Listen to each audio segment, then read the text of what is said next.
അങ്ങ് പോയിട്ട് ബോംബെ സെൻട്രലിൽ എത്തിയപ്പോഴത്തേക്കും ഇവര് ഈ രണ്ടാമത് കയറിയ ആള് ഡ്രൈവറുടെ സീറ്റിൽ ഇരുന്നിട്ട് പൈസ ചോദിക്കുകയാണ്. അപ്പോൾ പൈസ ചോദിക്കുമ്പോൾ ഞാനിങ്ങനെ 250 രൂപ എണ്ണീട്ട് കൃത്യമായിട്ട് അങ്ങ് കൊടുത്തു. 250 രൂപ കൊടുത്തു.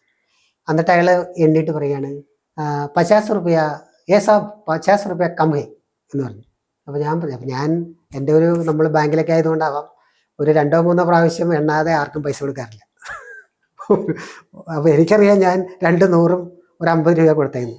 അപ്പോൾ അയാൾ പറയാണ് സാബ് 50 റുപ്യ കം ഹേ എന്ന് പറഞ്ഞു. അപ്പോൾ ഞാൻ പറഞ്ഞു നോനോ ഞാൻ മേ ദിയാന 200 और 50 ദിയാന എന്ന് പറഞ്ഞു. അപ്പോൾ പുള്ളി ഓർത്തിരിക്കണത് എനിക്ക് അത്ര ഹിന്ദി അറിയില്ല എന്ന് വിചാരിച്ചായിരിക്കും.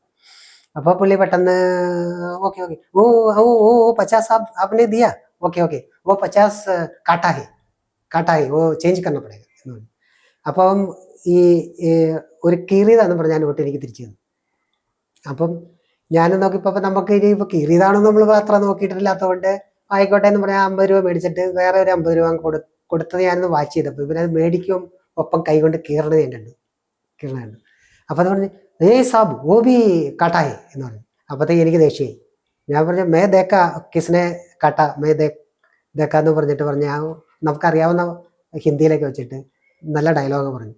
അപ്പോഴത്തേക്കും ഈ പുള്ളി കാറ് നമ്മുടെ സാധനങ്ങളൊക്കെ കാറിലാണല്ലോ, കാറ് തുറക്കാനും ഒന്നും സമ്മതിക്കില്ല എന്ന് സാധനം നടക്കുകയും സമ്മന്നാക്കി തേക്കാന്നൊക്കെ പറയും. അപ്പോഴത്തേക്കും ഞാൻ ശരിക്കും പറഞ്ഞാൽ അന്നേരം എങ്ങനെ ഒരു ധൈര്യം വന്നൊന്നും എനിക്കറിയില്ല. ഞാൻ വേഗം വൈഫിനെയും പിള്ളേരെയൊക്കെ ഇറക്കിയിട്ട് ബലമായിട്ട് തന്നെ അവരെ മാറ്റി നിർത്തിയിട്ട് ലഗേജൊക്കെ എടുത്തിട്ട് ഞാൻ അബീമേ പോലീസ് കംപ്ലൈൻറ്റ് കരകാന്നൊക്കെ പറഞ്ഞു ബഹളമൊക്കെ ഉണ്ടാക്കി ഞങ്ങൾ ഇതൊക്കെ ആയിട്ട് അവിടെ പോയി ബോംബെ സെൻട്രലിലേക്ക് റെയിൽവേ സ്റ്റേഷനിലേക്ക് വന്നു. പക്ഷെ അത് നമുക്കൊരു പേടിയുള്ള ഒരു സംഭവമായിരുന്നു. എന്നിട്ട് അവർ പുറകിലേക്ക് പിന്നെ വന്ന് നോക്കുക ചെയ്തു നമ്മളെ വല്ല കംപ്ലൈൻറ്റ് കൊടുക്കണമെന്ന്. പക്ഷെ നമ്മളെ കണ്ടുപിടിക്കാൻ പറ്റുന്ന രീതിയിലാണ്, ഭയങ്കര ജനമല്ലേ, ഒന്നും ഇല്ല. അപ്പം അങ്ങനെ ഒരു സംഭവം ഉണ്ടായിട്ടുണ്ട്.